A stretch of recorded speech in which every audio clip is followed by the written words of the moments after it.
Connor, where are we going? Going out is now easier for 6-year-old Connor Kremser and his family, You need a new pair of shoes? including shopping for shoes at Crocker Park. Come on, Wonka. Connor's dad says his little guy doesn't go anywhere without his 2.5-year-old lab. Without Wonka, taking Connor to a store is all but impossible. That's because Connor is autistic. Connor, what do we have to buy here? Wonka is Connor's specially trained service dog, companion that soothes Connor's autistic behavior. Wonka, come here. Specially trained in the small town of Xenia, outside Dayton. Families come from all over. We're from Alaska. To the Paws for Ability Dog Training Center.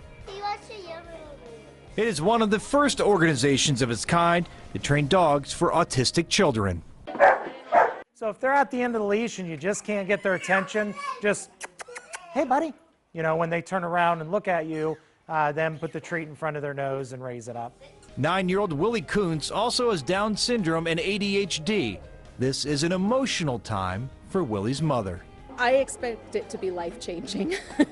You know, I don't know what I would do without it at this point. I was kind of at the end of my rope. Every dog that graduates the year-long program has at least 500 hours of training, and some specialize as seizure alert dogs. Before these 10 families, including the Irwins from Indiana, can take their dogs home for good, they must attend an intensive 10-day class with other special needs families where they meet and train with their new dogs. Well, I'm going to be the trainer, and I'm going to brush him, bathe him, walk him, clean up his poop, I think.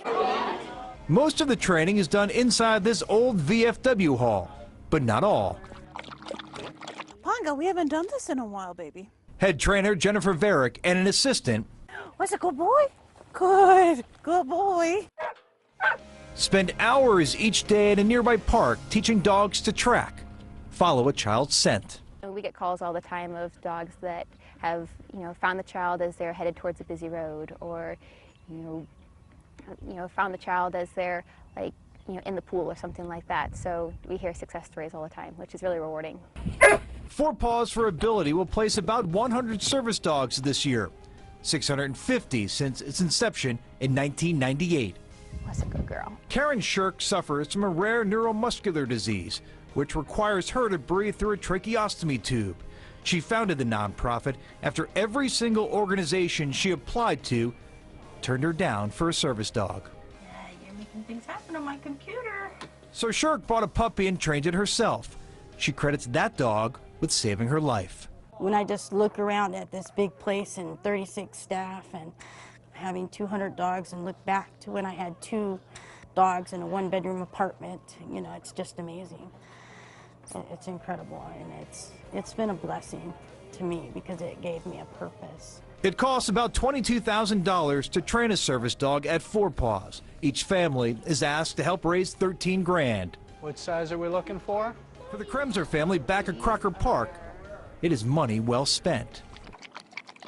To them, Wonka is priceless.